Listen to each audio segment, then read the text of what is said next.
Duel Review is brought to you by NexusDigitalComics.com. On today's Duel Review, it's Transformers: The Fall of Cybertron. I'm RJ. And I'm Nick. Let's get to it.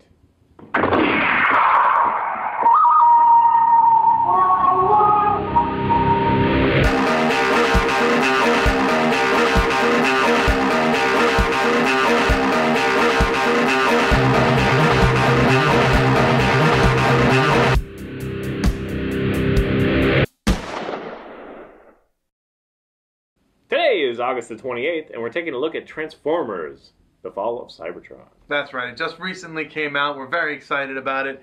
High Moon Studios, of course. We've been talking about it for weeks. Yeah, I've been waiting for this. I've been jonesing. I've been itching. You know, just needed to play me some Fall of Cybertron. And I got it, and the campaign was wonderful. I liked it a lot. You know, I love the whole entire game. I love the multiplayer. I love everything about it.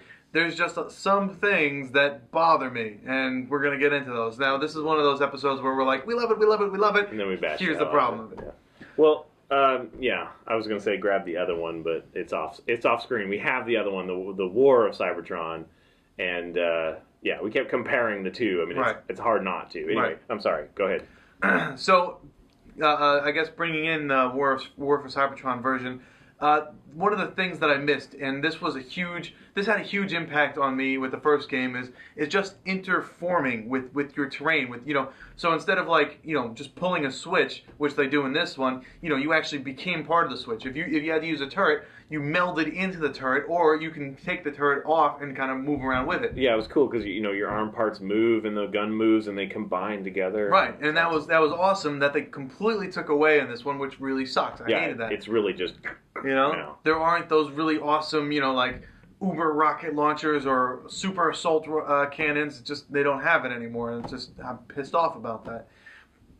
Plus, there's not those epic There's some epic battles, but they're not as epic as I would say Omega Supreme or Trypticon was. In those battles, you were right up against that enemy. That enemy could just hand swat you.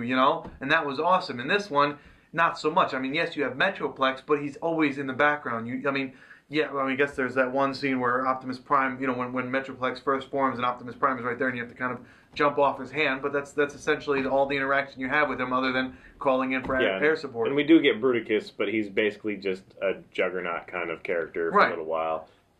Yeah, actually, it's almost the equivalent to Grimlock in a way, because you're just bashing things that are in front of you. And there's no transformation for Bruticus. Plus, I think that, honestly, a matter of perspective here, I think that Bruticus would have been a lot cooler if, instead of doing over the shoulder, you did just under, like maybe looking up, just so to kind of bigger. Yeah, just to give him that grandiose feel, because otherwise he just feels like all the other characters that you were playing with. Well, before we get too far, just because you mentioned Metroplex, you want to go over the story briefly? Where the last one left off. Okay, the first arc is destroyed. They're building a second arc, and they have to protect it. And that arc is going to take them through the Milky Way, through the black hole into the Milky Way, where we are, where they can find more energon. Essentially, the whole world of Cybertron is depleting in energon, and they just they're running out of food, so they need to find more. And that's essentially what it is. And Optimus Prime is just like, I just want to leave, Megatron. Why won't you just let me leave? And Megatron's like, because I'm awesome and I could kick your ass.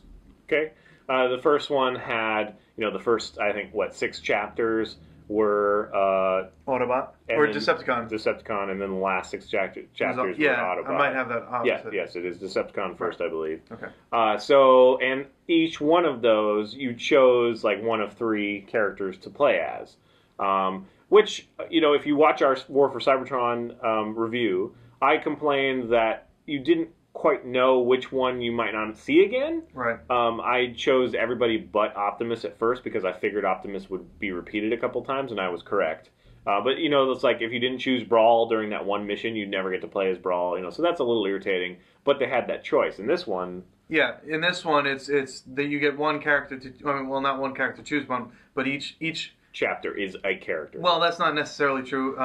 Some chapters have revolving cast, but you don't get to choose. Right, you don't get any choice. You start off first episode with Bumblebee, and that's the only person you play as. The next 2 are Optimus Prime, and then you move from there. Yeah, and it is mostly Autobot and then Decepticon, but then at the end they kind of mix it up a intermingles little bit. I did like the different abilities that each one had. Although some of them you saw in the other ones, I guess the only one that really was new was Jazz's grappling hook. That was pretty much it. Yeah, there's a lot less flying in this one, which I don't have a problem with, but you said you missed. Ah, yeah, I love the flying levels. I think those are the fun. I loved playing as Vortex, so I like the helicopter. And that was actually one of my favorite missions. That one and the Megatron, because you just feel overpowered. Megatron was awesome. Yeah, that was a great level. And, the Jazz one was pretty fun, too. So anyway, okay, well, what else can we talk about? What about the graphics? Graphics, to me, even sharper, even more beautiful. Oh, yeah. We talked about how it feels more open and more like Cybertron. Yeah, that's another big thing. In the first one, the terrain seemed a little, shallow, ship-like, and claustrophobic. Just right. In this one, it's definitely more open. You definitely get more, more feel of what a planet of Cybertron would look like, and that's awesome. You get the rust storms, you get the these lakes of whatever green stuff, acid. I don't know what it is, but that was pretty awesome. So that was great, for me because I loved it. Plus, I loved traversing the broken down cities of a war torn Cybertron. It was just great for me. I loved it all. I didn't really like. Okay, I liked the War for Cybertron version of Optimus Prime more than this one because in this one they made him more bulky, and it's like, okay, but you have to remember he was a librarian at first, so you kind of have to. But that's just me. But he was less bulky as a librarian. What do you mean? He was like all skinny as a librarian. No, but what I'm saying is he is a librarian. He's not. He was not formatted for warrior, but in this one they just made him a warrior. So. All right, I gotcha. And I kept making fun of his head, which you defend. I have to defend it. It's kind of. He looks like a rabbit. Yeah, he does. Those little things are kind of long. Yeah, it's more enhanced. I mean, like the base of his head, the inside of his head is shrunk, and everything else is big, exaggerated. Right. Whatever. Okay, but otherwise the models are pretty cool. Yeah. What else do we need to talk about the campaign? The campaign. Grimlock. Let's talk about Grimlock. Okay, Grimlock. So the Insecticons and the Dinobots, they make an appearance, but you only get to play as Grimlock. Right. You don't get to play any of the Insecticons, which was sad to me. I was hoping to play as one of them. But anyway, so Grimlock has a very different thing, and they were really made a big deal of this, catering to the fans and yada yada, that he is melee. He's a melee, he's got a shield, he's got a sword, he can turn into the... giant Tyrannosaurus. Yeah, and breathe fire. That was all fun, and it was novel, but I don't know. I found myself really irritated that I had to transform into the Dino mode to destroy certain things. Right, like it forced you to transform into dinosaur mode just to do the same thing that you could have done with your sword. So yeah, and I enjoyed breathing fire, and he looks cool, but his movements were extra repetitive to me. Now, you enjoyed it much more than I did. Yeah, I definitely did, but then again, I'm a huge Grimlock fan. I mean... yeah, the sword and the shield bit, that was awesome. I love that. Oh, I loved the shield bash, and then, see, that was more effective. I just wanted to choose whether I wanted to play as... right. This dinosaur, to me, it was like stomp, stomp, tail whip. Yeah. Stomp, stomp, and tail I don't know whip, why stomp, they needed stomp, to do the tail Dino Rage thing. That really had no purpose. I really don't get it. Yeah, you have a certain amount of time that you can be the dinosaur. Right, plus you have to build it up, kind of like, what is it, the Titan mode for God of War. And then you just got this ugly kind of glowing reddy fire thing on. That was stupid. I don't know. But breathing fire is cool. Yeah, and obviously, I liked it. His character was good. I mean, maybe we should talk about, all the characters were faithful. The voice acting was awesome. Oh, I love Jazz's voice. Thank you for bringing that up. Yes. He sounds so much like the Generation 1 Jazz. And I think he was. Show, yeah. He was. I forgot to write the guy's name down, but he's done a lot of video games and anime and stuff, and you know him. And they have a lot of moments like that. Metroplex has a great voice too, and I was talking about how he looks kind of like the Crow, and like the end he kind of does a sacrifice, and so it totally fits. He's just like this gothic. The Crow by these kind of he's got these black marks, like welding mark or spatial marks. But anyway, that's a cool moment too, is when you first find with Metroplex and you're inside of him. I don't know what else to say. That's kind of cool. And then Optimus Prime, of course, I'm so thankful that he's still doing it, and. Megatron. Megatron sounded a little bit different, like they had a new mic setup, but I think it's the same guy. Yeah, it is the same guy, but yeah, he did sound a little different. Starscream. Love Starscream. Great. The voice for Starscream was great. I loved Perceptor. I loved Shockwave. I loved Soundwave. All those voices. The voice acting. Jumper. The voice acting was great. I even liked Cliff Jumper. Yeah, they all had their own personalities, which made it great. Now, I guess I am really upset that I didn't get to play as Shockwave, but I'm happy that I got to play as Soundwave, even though it was really short. Yes, I wanted more That was Soundwave. cool. But that was cool. Like, you can send out the cassettes. That's awesome. I mean, you don't really get to pick. You send them both Rumble, and you only have Laserbeak and Rumble. But yeah, where's what's his name? You know, the Panther. Ravage. Yeah, where's he? I don't know. That sucks. Anyway, you know, you can't ask for everything. But we kept saying that this game, instead of a step forward with all the mechanical stuff and the fun stuff, it feels like a step back, but it's a step forward in story. Right. Possibly. So the story for Fall of Cybertron was better, but I really wish they had that interactivity. You know, that really kind of solidified them being on Cybertron. And was just a little bit more choice would be awesome. Yeah. At the very end, you get a choice whether to play as Megatron or Optimus Prime, but it's completely pointless. Yeah, I think the endings are exactly the same, so it doesn't really matter. So let's talk about the multiplayer, because that's also part of what we were just like, well, the first one had this. Why doesn't it still have this? I mean, there were some things that they improved, but a lot of things they just took away. First thing that I noticed is how few match types there are. You know, there's not even like a death match. There's a team death match. Yeah, you can't do death match. You can do team fun. death match. Yeah. Team death match, Headhunter, Capture the Flag. Capture the Flag, and then what was the other one? Conquest is the other one. I think that was, it's the territory. You know, you Right. gain territory, you camp out and whatever, and you gain territory and win the map, whatever. So it doesn't have a whole lot of different. You know, I kept saying I had more fun playing Unreal Tournament 3, which I really did. Right. It's more fast paced. But there is a regular deathmatch mode where everybody's an enemy. You know, that's Headhunter's kind of like that, but Yeah. Well, no, Headhunters is still factioned. You just have to, you know. Oh, is it? Yeah. Just if one character dies, you get to collect their nodes before the enemy does. What I wanted to say was, I think it'd be interesting if we knew how many people in the War for Cybertron one, how many people played the different types of multiplayer, you know, because I think mostly people stick to, you know, Capture the Flag and Team Deathmatch. Yeah, but regular deathmatch would be so much fun because everybody against everybody. Why don't they have that? That doesn't make any sense. Because it's the Autobots versus the Decepticons. Well, screw it. I don't know. It's not everybody against everybody. Perhaps that's the logic behind it, but I miss that mode a lot, and it would have been fun to see, you know, a more unique game mode. But we always say that, you know. Right. But the multiplayer is a lot of fun. Yeah.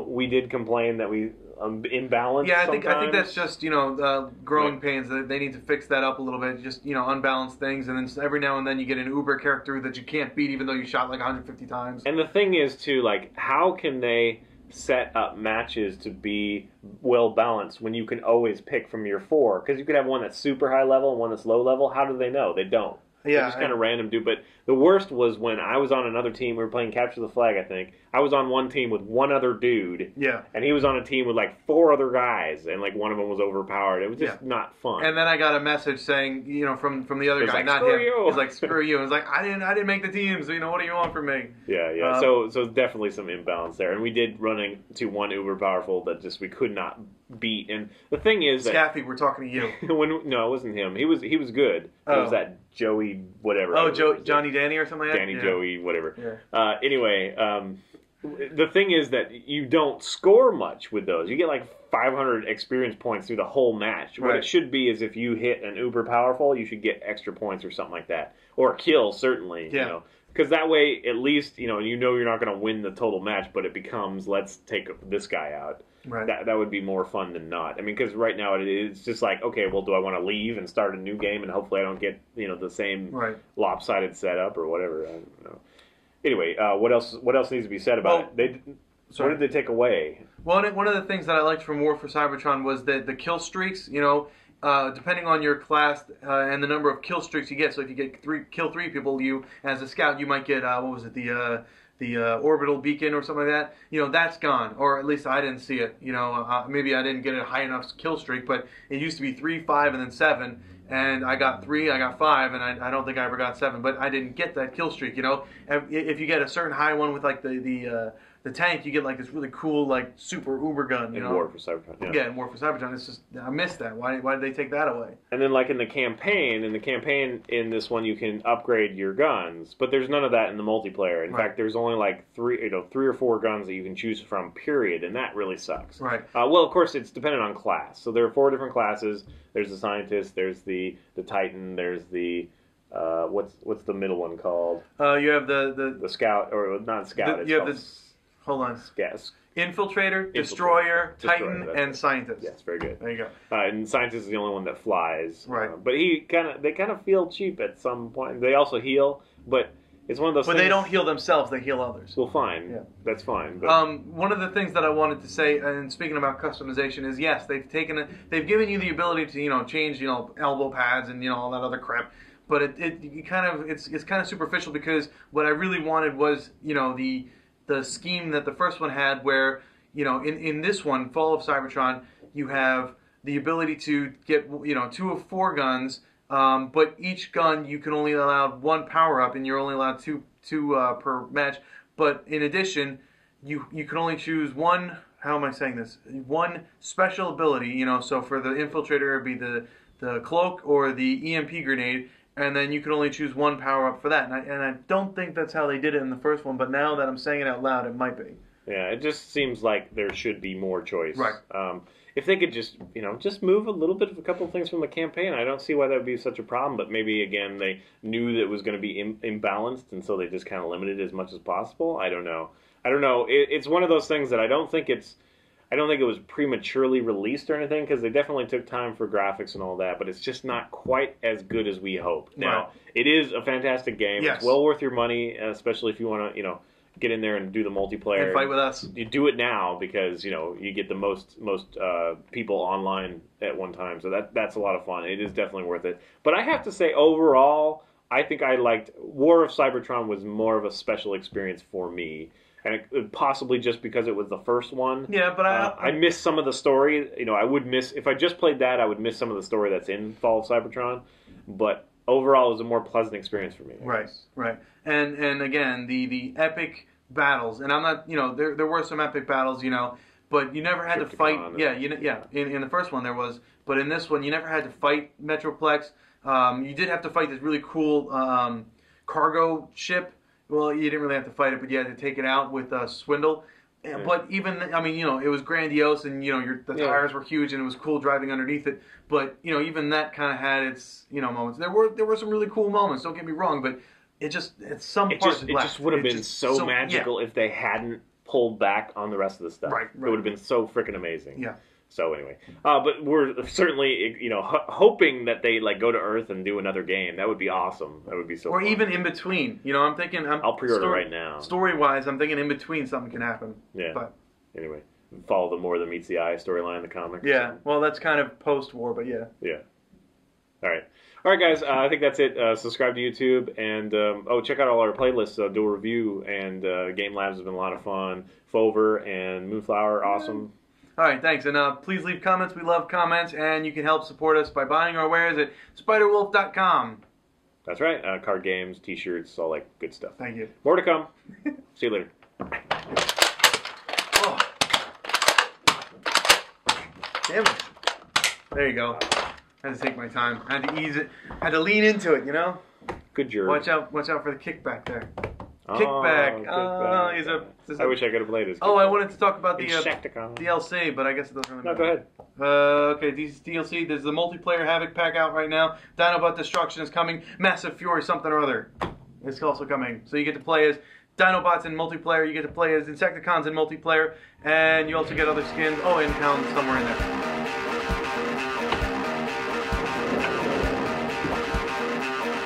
Next on Duel Review, it's the last 2 number 1s from Before Watchmen.